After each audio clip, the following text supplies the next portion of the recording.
whole earth is full of His glory.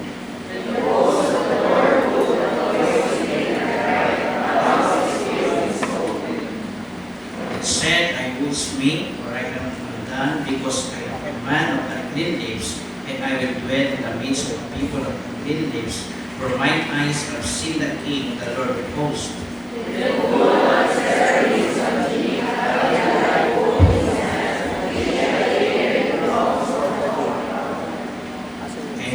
And he laid upon my mouth and said, Lord, this hath touched thy lips, and thy iniquity is taken away, and thy sins purged. Together, verse 8. Also I heard the voice of the Lord saying, Whom shall I send, and who will go for us? And said I, Here am I, send.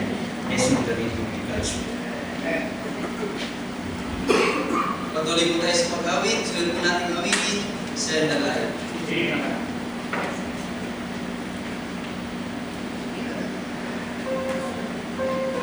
Awitin po natin lahat ng stanzas. The first stanza, ready? Sing. There's a ghost come ringing on a restless wind. Send the light, send the light. There are souls to rescue, there are souls to sing. Send the light, send the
nagpapatotoo ng kanyang mga buhay.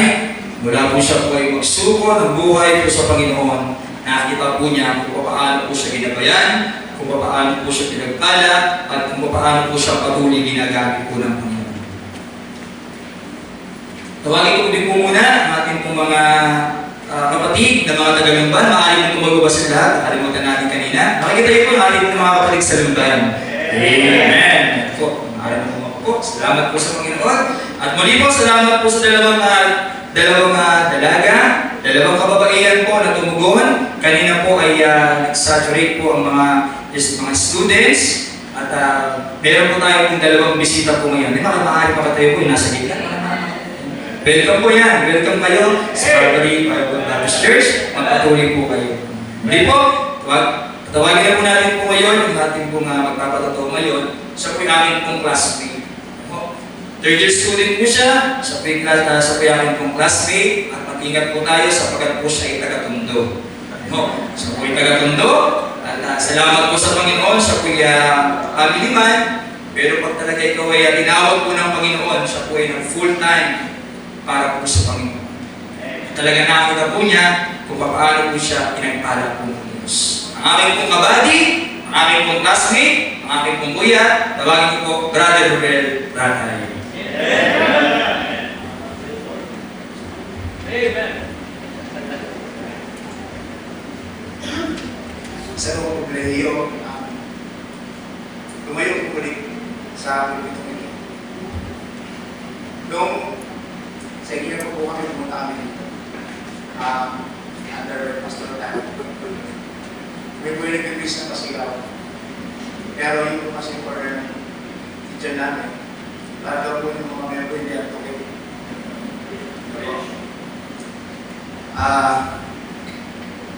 Ako po ay nasuko ng buhay sa Panginoon. That po ay puro. At ngayon po ay 44 na ako. Hindi ko po alam kung saan ko umpisa o dito ngayon sa buhay. Siguro po gusto ko nawakan lang. Yan po, God.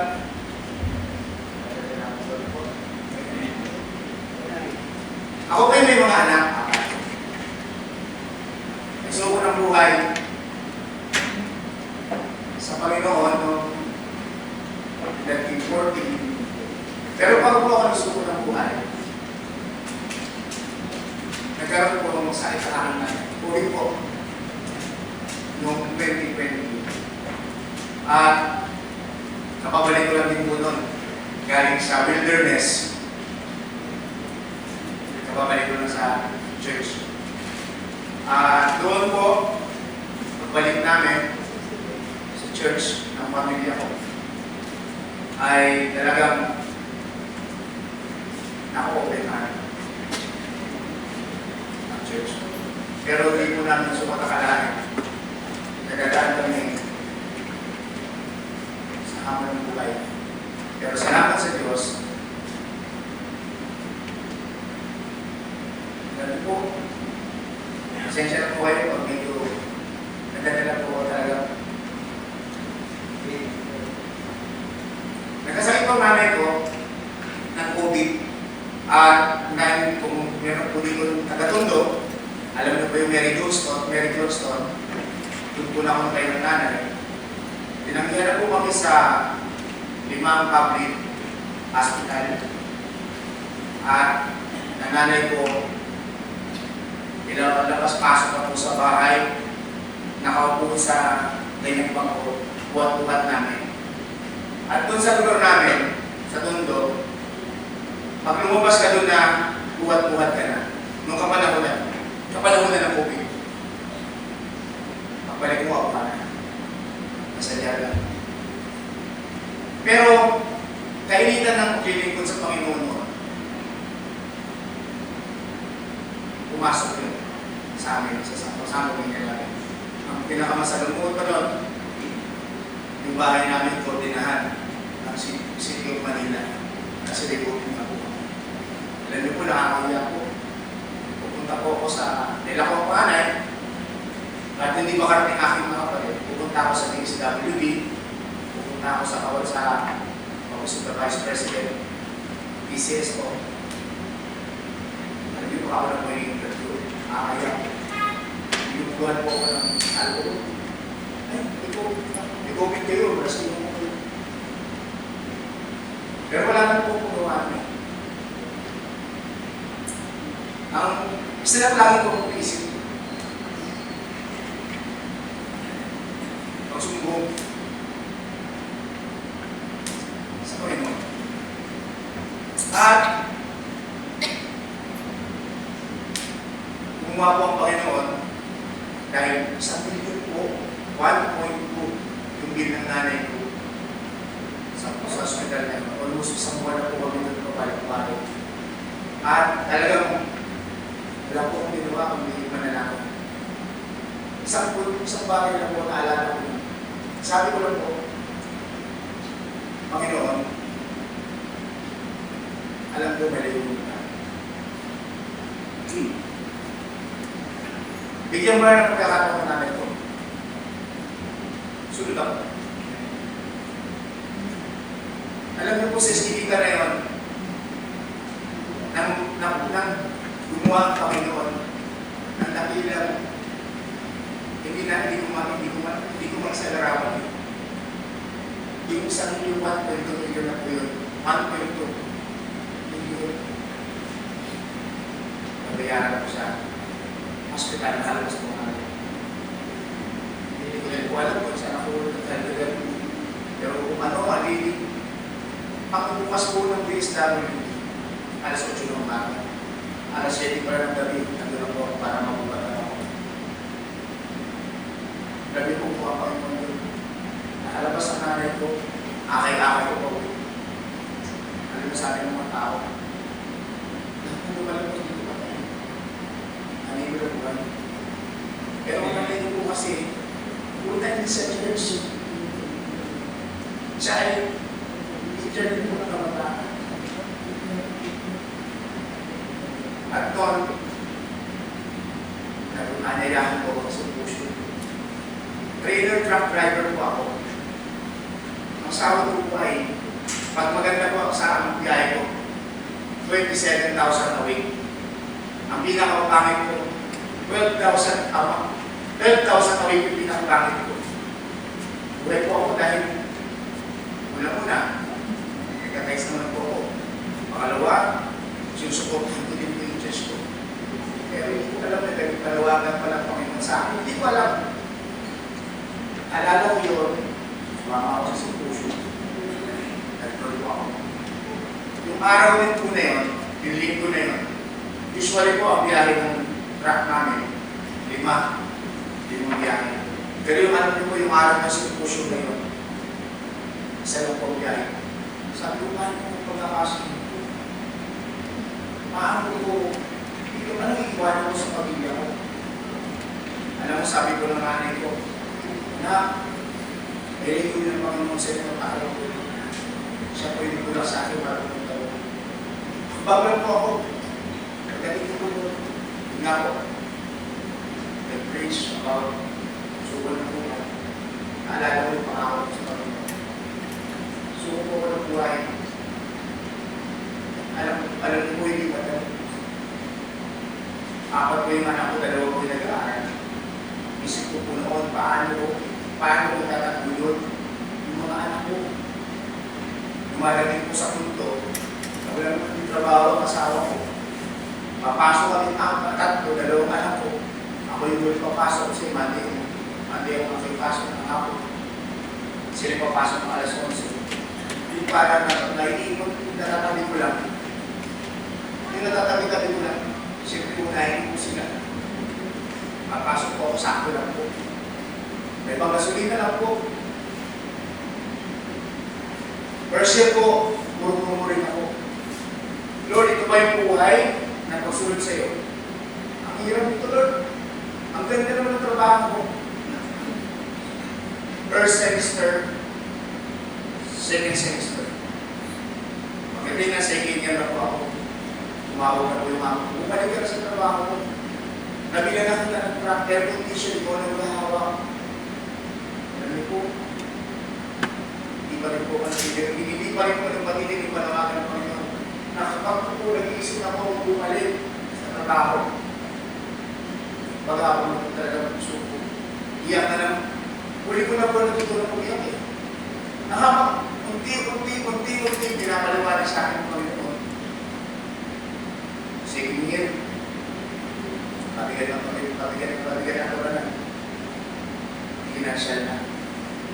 Nandiyan na yung sinasabi ko na sa asawa ko, na nakikita ko sa nahihirapan. Han, pinawin ako mag-aaral. Sunod na lang. Sabi ng asawa ko, wapapagkabo na naisip ko. Kasi po, nag-iisip na po nila na aalis na ako sa Naluso, nag-iiba na po yung galing sa akin po yun. Talagang siya na rin po yung gumagawa. Hanggang ito na po kami third year ngayon. Pasukan na po noon, aalis na po ako talaga. Sabi ko, hindi mo na ako mag-third year. Tumawag na po yung ICTSI na sabi, kuya, punta ka na po dito. Kailangan na po namin. Report ka lang. Ang sakot po doon is 23. Sa Vincennes lang po yung 23 lang. Kasi meron po sila mga differential po na isang mayor na may bababa po galing sa barko. Alam niyo po, umuha po ako. Alam ng asawa ko, pero yung Monday, pupunta na po ako sa ICTSI. Hindi po ako napunta doon. Monday na.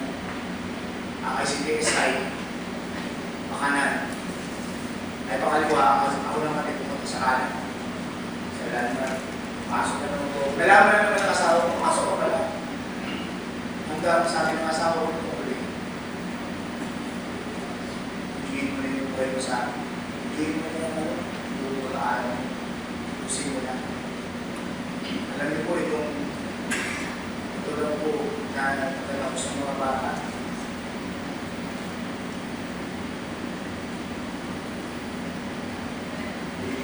Yung mga ano ko,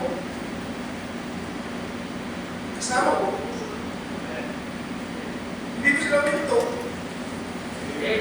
Hindi po ako nito. Kasi hindi lang ako nito ako. Aming presidente. Hindi ko po yung buhay na yung hindi bagay kasi sa dito. Biyaya na po talaga ng Panginoon. Ngayon po,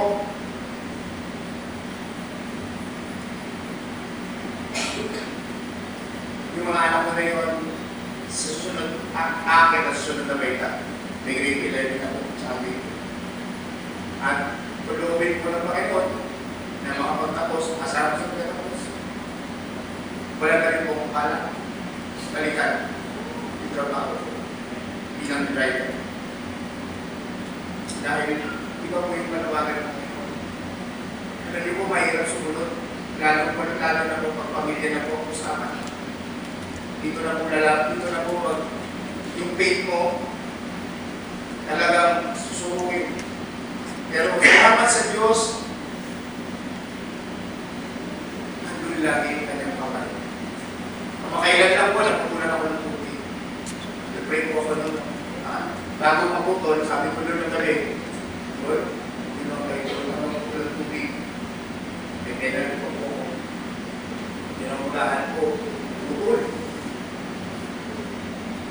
Oo naman po. May layunin ng Diyos.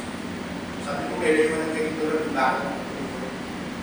Sabi ko, ginanong mo pa dito, bayaran lahat ng tangkaman sa tubig. Sabi sa akin, kapatid ko, kuya, huwag mo lang isipin yung pagbabayad yan. Kung sino yung Bible School, saka sa kamay isipin niya. Huwag mo lang yung kamay ng Panginoon. Hindi. Kaya nga sa buhay ko na ito, hindi ko lang po nakapunan mawala.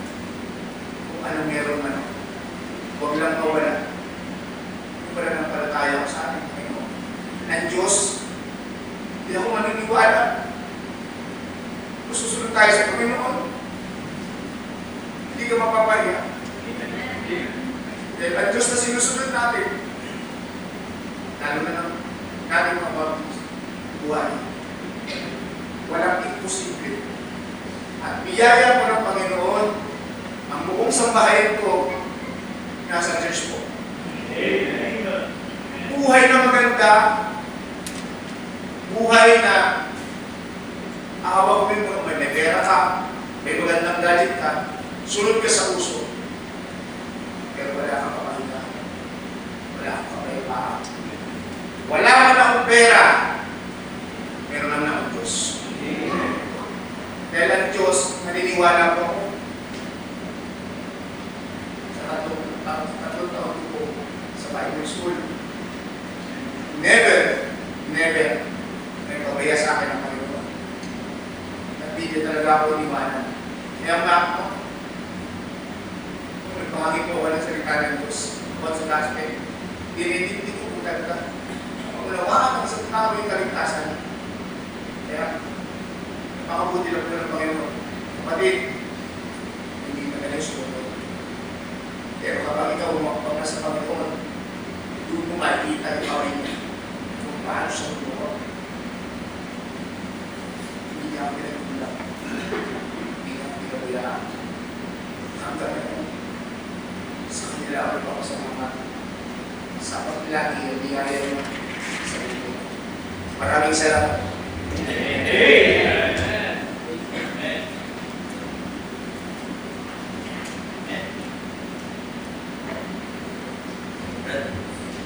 Salamat sa mga kabady, classmate, sapagkat naging classmate ko po siya po sa Lindyard. Talaga nakita ko po yung lumakad po siya by faith.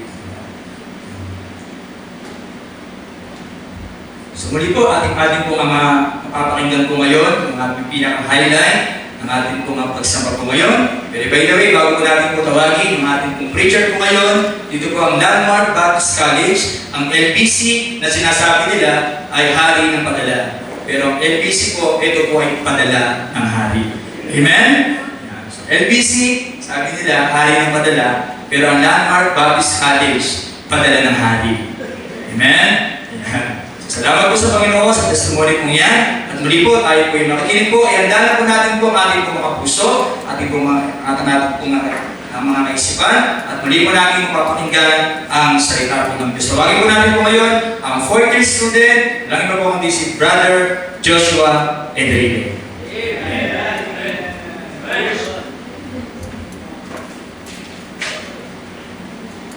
Magandang gabi po muli sa inyong lahat. Isa pong pribilehiyo na makabalik po ako dito. Kung naalala niyo po, last year ay narito po kami, nagkaroon po kami ng recital. Yun po, napanggit nga po kanina, puro sigaw po. Pero ito po medyo kalmado po tayo. Medyo mahaba po. Mga alas 11 po, pwede po ba? Alas 11? Okay lang po alas 11. Okay naman po yung alas 11. So, sige, tayo na po ito tumayo at buksan po natin ang ating Bible sa ating pong tema, Isaiah chapter 6 verses 1 to 8. Isaiah chapter 6 verses 1 to 8. Magkaroon po tayo ng salitang pagbasa. Kayo po sa English, ako po sa Tagalog. Isaiah chapter 6 verse 1 to 8. Kayo po sa English, ako po sa Tagalog. Pag nandyan na po kayo, say amen po. Amen. Sige po, Isaiah chapter 6 verse 1. Ready, begin.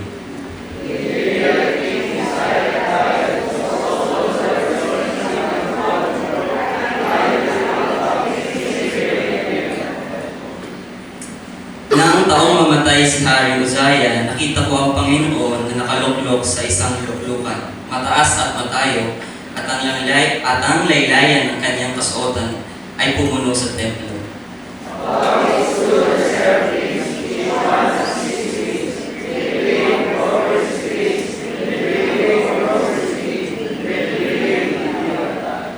Sa itaas nito ay nangatayo ang mga seraphim, at bawat isa ay may 6 na pakpak. Sa magitan ng dalawa ay tinatakpan niya ang kanyang muka, at sa magitan ng dalawa ay tinatakpan niya ang kanyang mga paa.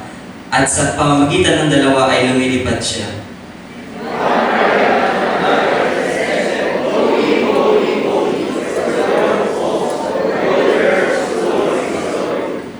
isa ay sumisigaw sa isa at nagsasabi, Banal, banal, banal ang Panginoon ng mga hukbo.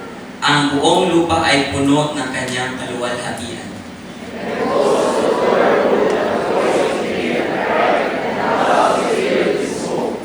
At ang mga hamba ng pintuan ay nayanig sa tindig ni Yaong sumisigaw, at ang bahay ay napuno ng puso.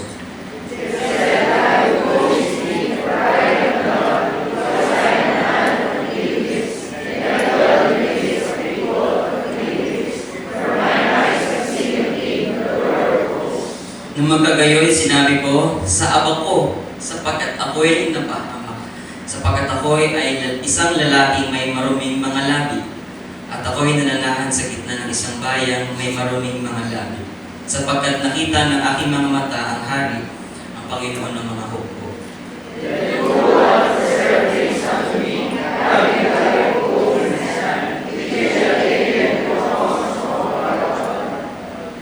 Nang magkagayoy, lumipad ang isa sa mga serapim patungo sa akin na may hawak na isang nababagang uling sa kanyang kamay na kinuha niya sa pamagitan ng mga sipit mula sa dambana.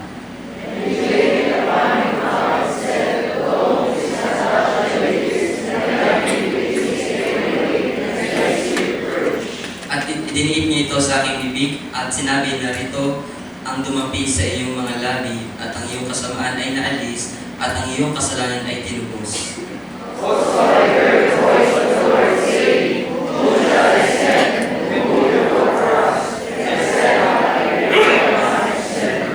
At narinig ko ang tinig ng Panginoon na nagsasabi, sino ang aking isusugo at sino ang aking yayaon para sa amin. Na magkagayoy, sinabi ko, narito ako, subuin mo. Tayo po yung tayo po yung manalangin. Aming Diyos na maluwalhati at makapangyarihan sa lahat. Muli po sa ngayong gabi sa aming pag-daos ng aming seminary night. Nawa, pagpalayan niyo po ang inyong salita. Kayo po ang usap. Kayo po ang magpaunawa po sa amin ng inyong salita. At hindi lamang ito pumasok sa aming isipan, pero yumanig po sa aming puso. Yumanig po sa aming buong buhay. Nawa po, Ama, kailangan po ang mapurihan. Tago niyo po nawa ako sa inyo pong kapangyarihan. Tawad po sa aking mga kalibog, sa aking karamihan. Hindi po ako karapat-dapat, pero nawa po ay magamit po ko bilang instrumento po ng inyong pagpapahal. Ikaw lang po, palaging may taas. Nalapit po namin ito sa iyo, Ama, sa pangalan ng ating Panginoong Kristo. Amen. Maaari po tayo magsipo. Salamat po. Ang tema po ng ating seminary night ay Heartbeat of Calling. Tinagalog ko po kasi sabi po kasi matatas daw po managalog yung mga Tagalaguna. So tinagalog ko na po siya. Sabi, ang ating title po ay Tibok ng Panawagan. Itong panawagan po na ito ay hindi po biro. Hindi po siya madali, hindi siya chill lang, hindi siya bed of roses. Hindi po siya madali. Mahirap po. Yung pagtayo po dito ay iba, hindi po basta tatayo ka lang, sabihin mo po kung ano yung gusto. Hindi po. Oras na preparasyon, panalangin, para lang po tumayo po sa inyong harapan. Kasi hindi po biro po ito. Mahirap po magsayang ng oras po ninyo. Nagkaya po kayo, nag-iis po kayo, tapos tatayo po ako dito kung ano-ano lang po sabihin ko. Hindi po biro. At sa pagpapastor po sa panawagan, hindi lamang po pagkasalita sa harap. Kasama po din yung shepherding, pag-aalaga po sa inyo, kaya po kayo binibisita ng inyong pong pastor, ng mga worker. And kasama din po yung pagtuturo ng mga doktrina at yung pag-preaching ng salita ng Panginoon para sa ating pabuhay. Ngayon po, yung binasa po natin ay sinipi ko po galing po sa Isaiah. Sabi po dun sa Isaiah chapter 1, nakita po natin dito, nung namatay po si Uzziah. Sa tibok ng panawagan, kailangan po natin, hindi po ito nagsimula kasi tumibok lang. Di ba kayo po yung mga kalalakihan po dito? Bakit niyo po niligawan ng inyong po mga asawa? Bakit po tumibok inyong puso? Kasi may natanaw po kayo. Unang makita po natin ito, tanaw ng pangitain. Yung nakita po ni Isaiah, yung kanya pong natanaw, ay yung kaluwalhatian po ng Panginoon. Kapag ang isang tao, natanaw niya ang kaluwalhatian ng Panginoon, magbabago ang kanyang buhay. Hindi na ito magiging katulad ng dati. Yung pagtanaw po natin sa kaluwalhatian ng Panginoon, hindi po siya palaging sa mga ingranding bagay. Hindi siya laging sa masasayang bagay, sa malaking bagay. Kahit sa maliliit, malulungkot, mahapding bagay, nakita natin yung kaluwalhatian ng Panginoon. Nabanggit niya po kanina sa patotoo na yung kanya, si Brother Rowell po, yung kanyang nanay, nakita niya po doon yung kaluwalhatian ng Panginoon. Pagamat wala siyang pambayad, kumilos po yung Panginoon. Doon po natin nakikita yung kaluwalhatian ng Panginoon. Hindi po siya palaging kailangan may event, hindi naman po kami dito linggo-linggo na sa seminary night. Pero sa maliliit na bagay, sa pagpunta po natin dito, actually hindi po maliit na bagay, pagpunta ng prayer meeting, nakikita po natin yung kaluwalhatian ng Panginoon. Pag nakita po natin yung kaluwalhatian ng Panginoon, imposibleng hindi tayo magbago. Pag di natin ito natanaw, at nung natanaw niya po yun, nakita niya yung taas ng pananaw. Yung panahon po na ito, namatay po si Hari Uzziah. Si Hari Uzziah po, isa po siyang magaling na hari. Stable po yung bansang Israel ng panahon niya. Politically, economically, socially, maayos po yung bansang Israel. Kaso nga lang, nung namatay siya, tila gumuho ang lahat. Tila, ano nangyari? Pabagsak ng pabagsak. Hindi lang sa aspeto ng economics, hindi lang sa aspeto ng physical, bagkus pati sa aspeto ng spiritual. Nakakalungkot po, makita po natin yung ating paligid. Sila ay religyoso, marami silang ginagawa, pero pabagsak ng pabagsak yung aspeto ng kanilang spiritualidad. Kaya po tinawag po ng Panginoon si Isaiah. Makita po natin dito, nung pagkatapos pumamatay ni King Uzziah, nakita niya yung Panginoon nakaupo sa trono. Sa luklukan, siya ay nasa mataas at matayo. At yung kanyang laylayan, yung train, pag sinabi pong train, ito po yung laylayan ng kanyang damit. Ultimo laylayan ng kanyang damit ay napupuno po yung templo, yung langit. Yun po yung purpose ng langit. Bakit ba may langit? Hindi dahil sa gintong lalakaran, hindi dahil sa magagandang bahay, pero nandun po yung Diyos. Kaya makalangit ang langit kasi nandun ang Diyos. Nandun siya. At hindi po siya nayanig. Hindi po siya naalog. Siya ay nakaupo sa kanyang trono. Hindi po siya nabigla na, wala, ano na mangyayari, namatay na si Uzziah. Hindi po siya natataranta. Lagi po nating tatandaan na ang Diyos, hindi po siya nagugulat. Hindi siya natataranta. Hindi siya, plan B. Wala po. Hindi po nagugulat ang Diyos. Hinadya niya pong mangyari na sila po ay marahil lumago sa aspeto ng physical. Inadya rin po ng Panginoon na mangyari na sila ay lumugmok sa aspeto ng spiritual. Pero lalagin ko lang tatandaan, kontrolado po ng Diyos yung nangyayari. Nakita niyo yung taas ng pananaw. Taas ng pananaw. Nakita niyo yung Panginoon na hindi siya katulad ng tao. Kasi di ba, alam ko po, ayaw ko magtunog political. Pero nung nababasa ko po yung mga balita, na ay ganyan pala si Presidente ganito, ganyan pala si Vice Presidente ganito. Nagubuho yung ano ng tao, nagubuho yung pag-asa. Siya yung binoto namin. Siya yung naasahan namin na gagawin yung ganito. 20 pesos na bigas. Tapos, yung tao bumuho. Paano na yung buhay? Ang taas ng presyo ng bilihin. Ang taas ng gas dahil sa gera. Pero, yung Panginoon, kahit may gera, siya ay nakaupo sa kanyang trono. Hindi siya nayanig. Hindi siya nabigla. inadya na po ito. At siya ay, makita natin ito, siya ay sovereign. Nandun yung kanyang soberanya. Nakita natin na kahit anong man mangyari, kahit anong kaguluhan dito sa mundo, inadya niya po ito mangyari. Hindi siya nabigla.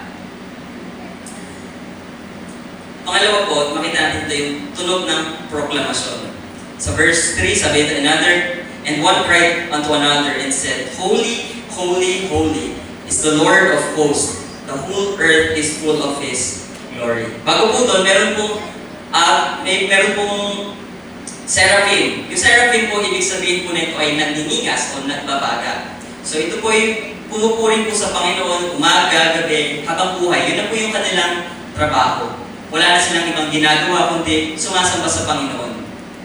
Sinasabihan niya ng banal, banal. Pag sinabi pong banal, banal, banal, ibig sabihin kahit kataas-taasang kabanalan. Wala pong katulad niya, wala pong kapantay niya, walang titikit sa kanya. Siya yung pinaka-kataas-taasan. And sabi dun sa verse 2 po, and above it stood seraphims. One each had 6 wings. Meron pong 6 na pakpak. Yung dalawa po ay sa mukha, yung dalawa ay sa paa, at yung dalawa ay sa likod.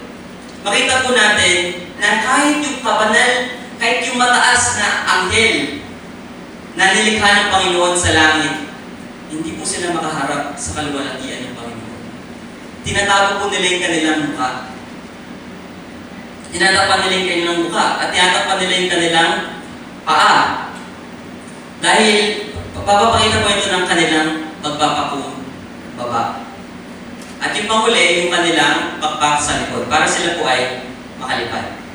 Sa paglilingkuran po, kailangan po mauna yung pagpapakumbaba. Kailangan po mauna yung pagpapakumbaba at yung pagsamba. Kasi pag tayo po, halimbawa, nagpaawit dito, tumugtog, o kung ano mang ginagawa natin, mag-soul winning. Pag wala dun yung pagsamba, at wala dun yung pagpapakumbaba natin, magiging mechanical po yung ginagawa natin.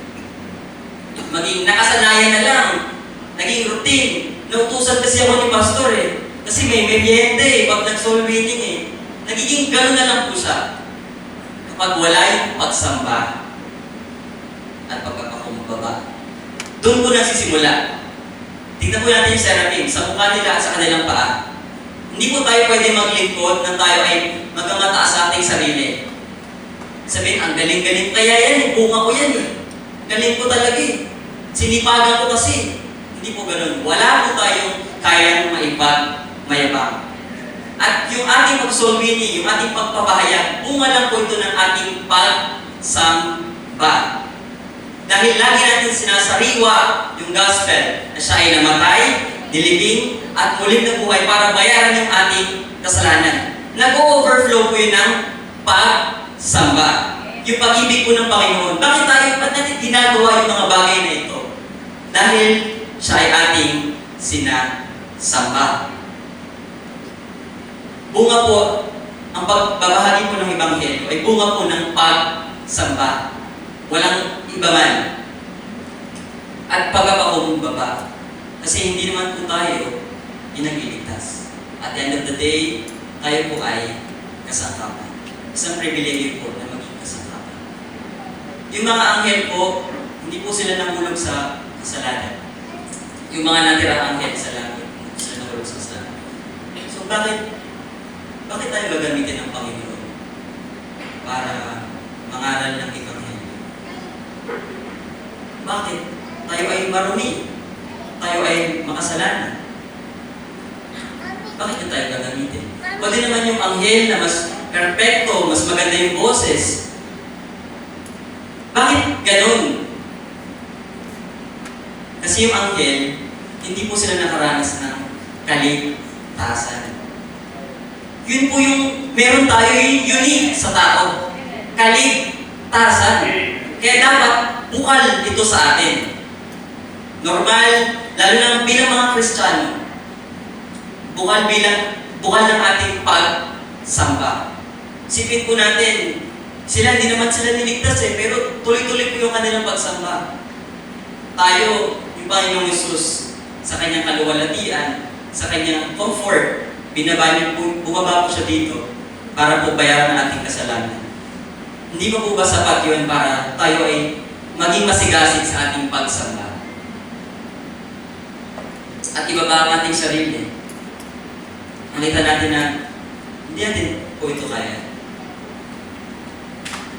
Sa verse 3 po, sabi po dito, and one cried to another and said, Holy, holy, the Lord of hosts.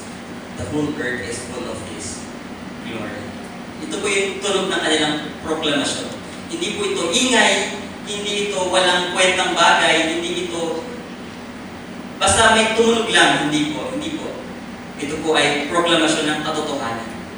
Sa verse 4, sabi po dito, and the posts of the door moved at the voice of him that cried, and the house was filled with smoke.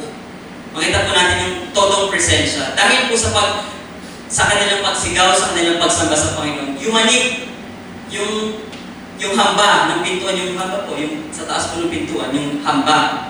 Yumanig po dahil sa kanilang pagsamba. Alam niyo po, kapag ang katotohanan binanggit natin sa tao, yayanig po ang kanilang buhay. Tanggapin man nila ito o hindi, yayanig po ang kanilang buhay. Lalo na pag binanggit natin sa tao yung katotohanan ng langit, katotohanan ng impyerno, katotohanan ng pag-ibig ng Panginoon, katotohanan ng Ebanghelyo. Yayanig po yung buhay ng isang tao. Kaya huwag po kayong manghinawa magsabi ng katotohanan. Huwag po kayong manghinawa mag-share ng gospel. Huwag po kayong manghinawa. Kasi hindi po sayang ito. Yayanig po ang buhay ng isang tao. Isipin niyo po yung langit. Dahil po sa kanilang pag-aawitan sa Panginoon, yumanig po ito. And sabi, and the house was filled with smoke. Nakita po nito na napuno ito ng kaluwalhatian. Nawa sa mga bagay po na ginagawa natin sa Panginoon, sa ating pagsamba, sa ating paghayo, o kung ano man, Diyos lang ang naluluwalhati.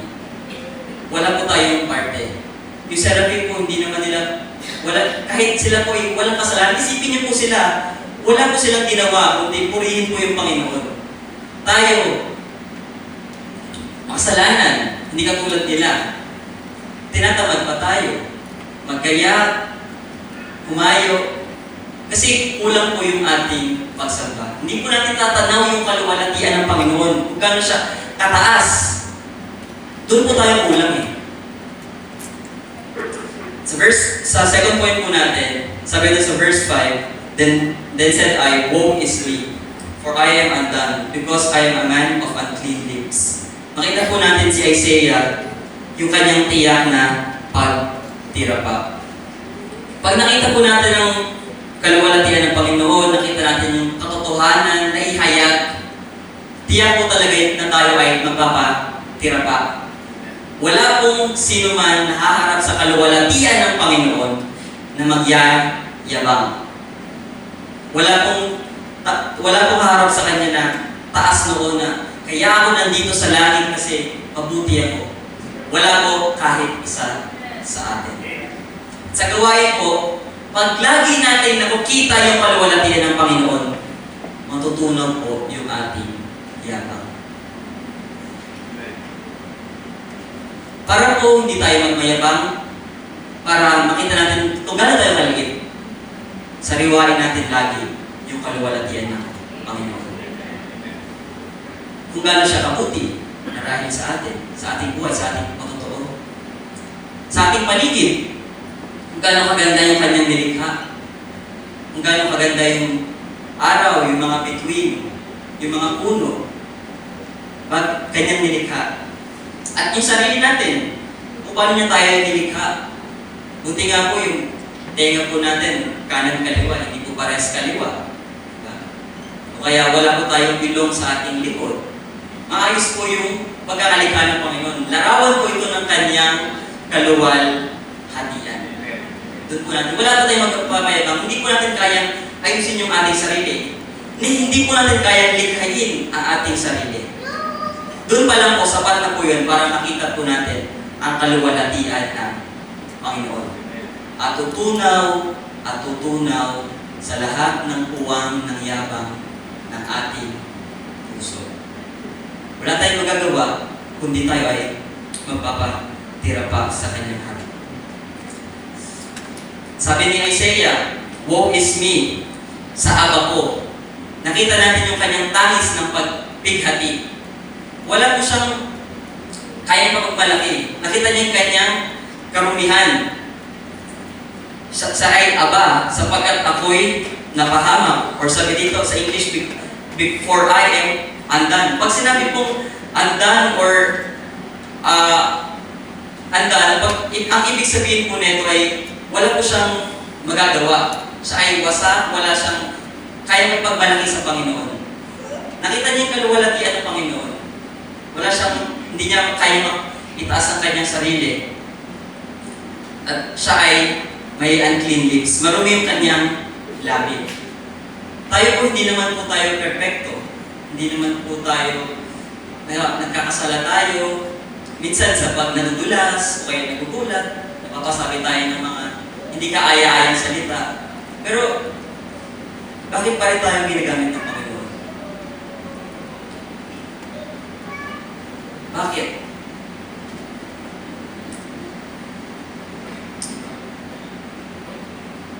Nakita po natin dito yung tangis po ni Isaiah. Pag nakita natin lagi yung kaluwalhatian ng Panginoon at ating karumihan, wala po tayong magagawa kundi magtangis. Kundi maliit sa ating sarili. Wala tayong magagawa, hindi natin mapapantayan kung ano man yung bagay na ginawa niya sa atin.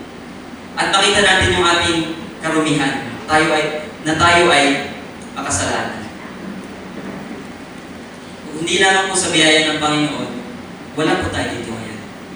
Kundi lang sa kanyang biyaya at habag, kundi lang sa kanyang kapangyarihan. Wala po tayo ngayon. At makita natin yung kanyang pagtangis. Kasi hindi po biro na makita yung kaluwalhatian ng Panginoon. Lalo na sa mga bahagi ng ating buhay. Maiiyak po tayo sa kabutihan po ng Panginoon. At sa kanyang kabanalan, nakita natin na tayo ay marumi. At pagkatapos niya pong tumangis, ay may dumating po na seraphim. Hawak po ay may nagbabatang uling, live coal in his hand, which he had taken with the tongs of the altar. Makita po natin yung tanda ng kanyang paglinis. Bago po siya humayo, bago po siya gamitin ng Panginoon, siya muna po ay nilinis. Hindi po tayo pwedeng maglingkod nang tayo ay marumi. Halimbawa na lang po. Pag tayo ay kakain, siguro yung iba po nag-expect ng pagkain mamaya. Hindi naman po kayo gagamit ng madumi na kutsara, di ba? Hindi po kayo gagamit nun. Lalo na yung Panginoon, gagamitin niya ba tayo na tayo ay marumi, hindi maganda yung ating pagtotoo?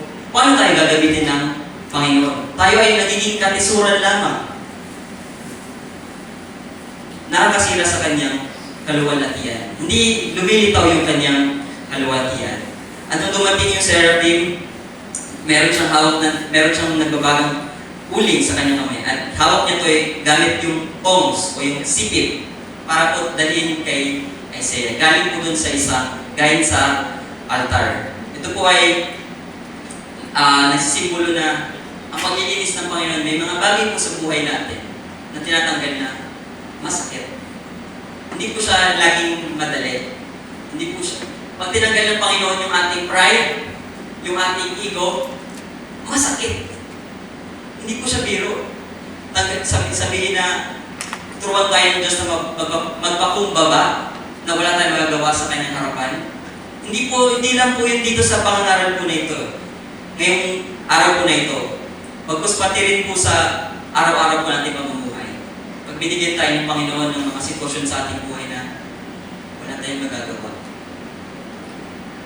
Makita natin yung ating karumihan. At yung hirap na ito, nahirap. At ito po ay nilalarawan ng ating Panginoong Jesus. Dahil meron pong altar, meron pong dambana. Naglalarawan ng kanyang sakripisyo. Naglalarawan ng sa kanyang na siya ay mamamatay. Kasi nasa propesya po ito, siya ay mamamatay, ililibing at muling mabubuhay para bayaran ang kanyang kasalanan. Kung hindi lamang po sa Panginoong Hesus, wala po tayo dito. Kundi sa kanyang pag-ibig, kundi dahil sa kanyang sakripisyo, wala po. At yung galit po ng Panginoon, yung puot po na yun, yung nagtiningas na puot po na yun, hindi po siya biro. Hindi po siya biro. Hindi siya napaso lang tayo. Hindi po ganun yun. Yung galit ng Panginoon, hindi po siya nagtampo lang, tinoyo. Hindi po tinutuyo ang Panginoon. Hindi siya nagtatampo. Ito po ay totoong galit. Kasi galit dahil sa ating paglabag sa kanyang kabanalan. Pag tayo po ay gumagawa ng kasalanan sa ating kapwa, makapakita po ito na tayo ay marahil mas mataas yung tingin natin sa ating sarili at nilalabag natin yung lumikha. Ganun po kabigat ang kasalanan. At yung mga consequences po nito, marahil ay iba-iba. Marahil katulad kay Jacob, nawalan siya ng tadyang, o kung ano man, si Apostol Pablo, na binulag. Iba-iba po, at hindi po ito madali. Sabi po sa verse 7, "And he laid it upon my mouth and said, Lo, these have touched thy lips, and thy iniquity is taken away, and thy sin is purged." Ito po yung totoong pagpapatawad. Hindi po ito proseso. Kaya tayo po naniniwala, once saved, always saved. Hindi po paulit-ulit na, ay nagmura si Isaiah. Lalagyan ulit siya ng uling. Ay, napasabi siya ng maluloswang bagay, nakipagchismisan siya. Lalagyan ulit siya ng uling. Hindi po ganun. Isang beses lang po ito nangyari. Isang beses lang po ito naganap. At sabi ito, and thy iniquity is taken away. Yung pinakaugat ng kanyang pagkatao. Bakit ba yung isang tao nagmumura? Bakit ba yung isang tao ay nagsasabi ng malalaswa? Bakit ba yung isang tao ay nagchichismis? Kasi bunga ito ng kanyang puso. Sabi po ng Panginoong Hesus, out of the abundance of the heart, the mouth speaketh. Bakit siya marumi yung kanyang labi? Kasi unang-una, marumi yung kanyang puso. At tayo po, marumi po yung ating puso. Kundi lamang po inalis po ng Panginoon yung karumihan, wala po tayo dito. And sabi po dito, and thy sin purge. Nabayaran po yung kanyang kasalanan. Sa pangatlong punto po, hindi na po tayo magpapatagal. Sabi po sa verse 8, and also I heard the voice of the Lord saying, Whom shall I send? And who will go for us? Then said I, Here I, send me. Narito ako, suguin mo ako. Tutusin po, wala po tayong may susukli sa Panginoon. Sa kabutihan niya, sa mga pagpapala na tanggap natin, marahil pisikal, marahil pinansyal, at higit sa lahat, spiritual. Tayo dapat ay nasa mundo, gumagawa ng kalayawan natin, gumagawa ng ating kasalanan. Pero dahil sa pag-ibig niya sa atin, inaahon niya tayo. At hindi niya lang tayo basta niligtas. Kasama na rin po dito na ginagabay niya tayo na lumubog. Mas magamit pa sa kanyang kaluwalhatian. Yung biyaya po na nagligtas sa atin ay yung biyaya na tumutulong po sa atin para po tayo ay lumabog. Para tayo ay sumunod, para tayo ay magpasakop. Yun po yung biyaya po niya. Makita na, at pagkatapos po siyang linisin ng Panginoon, tanggalin yung kanyang kasalanan, saka lang po siya kinausap ng Panginoon. Kahit kailan po, kahit kaninong tao, kahit gano'n pa katalino, kahit anong aral niya pa sa Bible, kahit mag-masteral pa, mag-doctorate pa sa Bible School, maliban na mangusap yung Panginoon, hindi niya po maunawaan ito. Maliban na isang tao ay maligtas, hindi niya po maunawaan ito. Kaya sabi po mga bisita, hindi po natin kahit gano'n pa natin pababawi, pasimplihan yung mensahe, pero kung hindi po kikilos yung banal na Espiritu, kung hindi po tayo totoong nanampalataya sa Panginoon Jesus, hindi po natin ito kaiintindihan. At tanda po ito ng pagpakumbaba.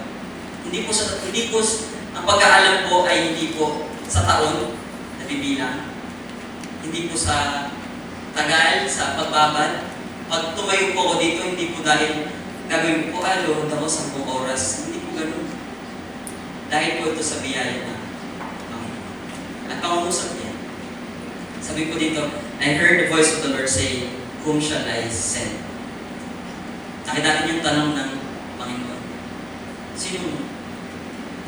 Sino kanyang susugot? Sila na lang kasi busy ako.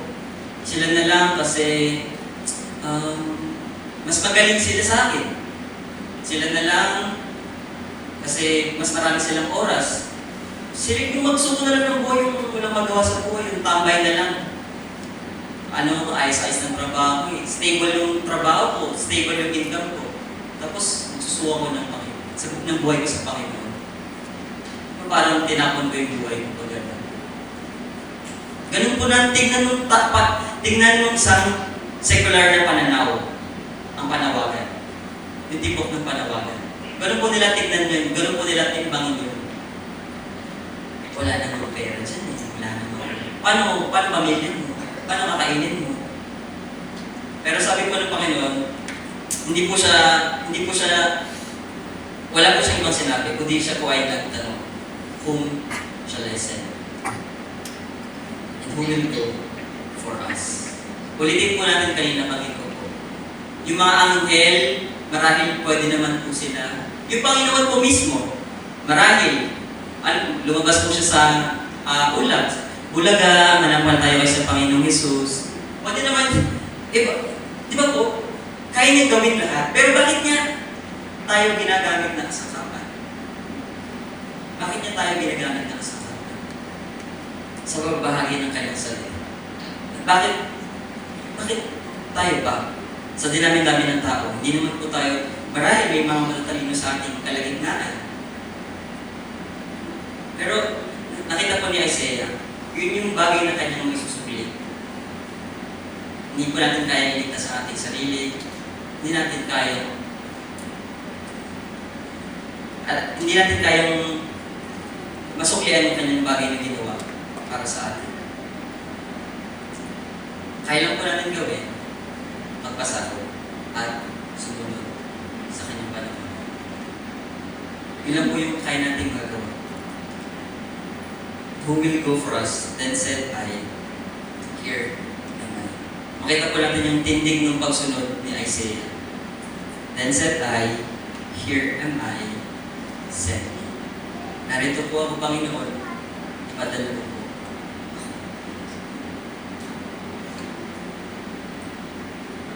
Wala siyang bagay na wala siyang ibang nasabi. Pagkatapos ng kanyang pagtira pa, kanyang paghinagpis, wala siyang nasabi. Kundi, here am I, send me.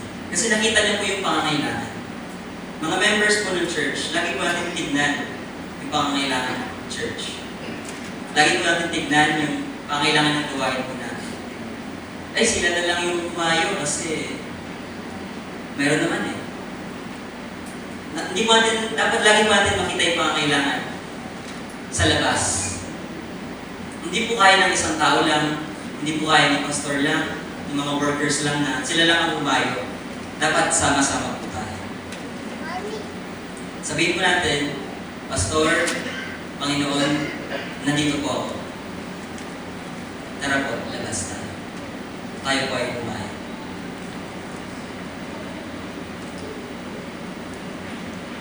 At yung pangatlo po, sabi po dito, bago po siya humayo, sabi po ng Panginoon, and He said, go and tell these people, hear ye indeed, but understand not, and see ye indeed, but perceive not. Bakit yung paalala po ng Panginoon? Bago siya humayo, bago po siya lumabas, siya po ay training muna ng Panginoon. At bago po kayo humayo, bago po kayo sa pagsunod po natin sa Panginoon, kailangan po may training. Kaya nandyan po yung Bible School. Para lubusan po tayo makupo sa ating kaalaman, sa ating paggawi, at sa ating, higit sa lahat, pag-uugali. Nandyan po yung Bible School. Inadya po ng Panginoon na magkaroon po ng Bible School.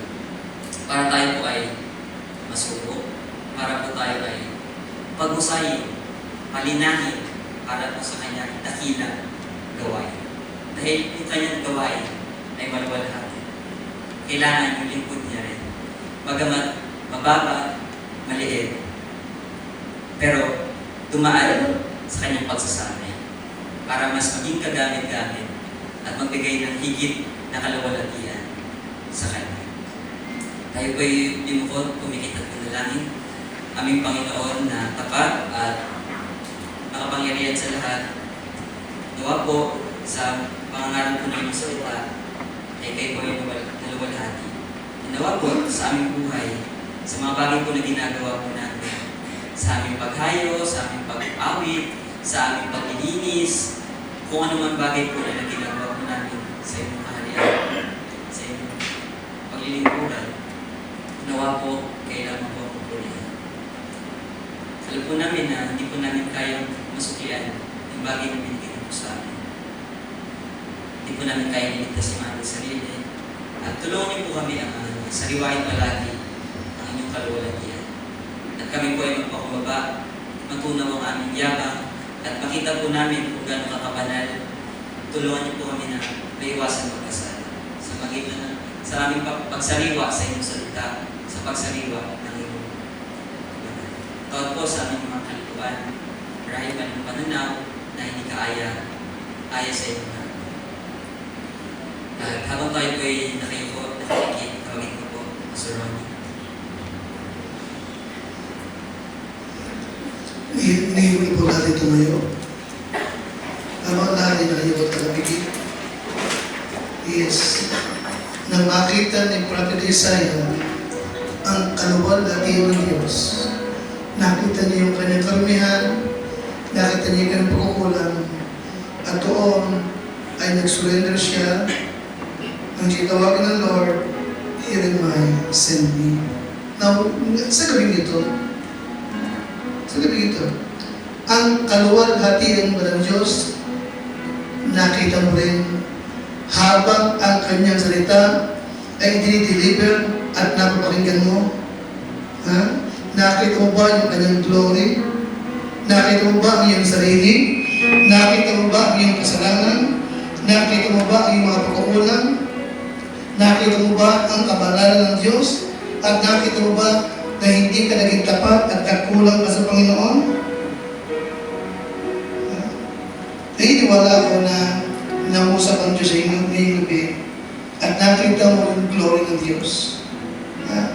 Kung ngayong gabi, nangusap ang Diyos sa inyong gabi, nakita mo yung sarili, matapos mo papakinggan ng kanyang salita at makita mo yung kanyang kaluwalhatian, tonight, kung nangusap ang Diyos sa inyong gabi, ay kalita na siya, lumuhod ka sa pangangako.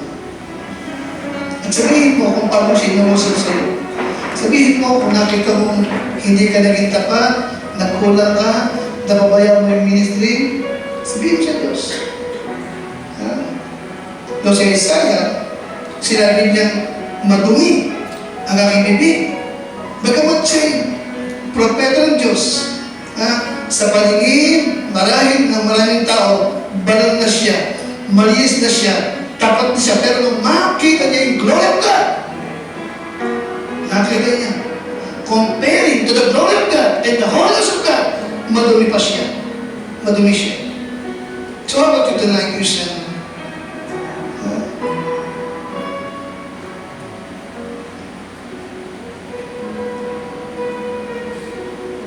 And then,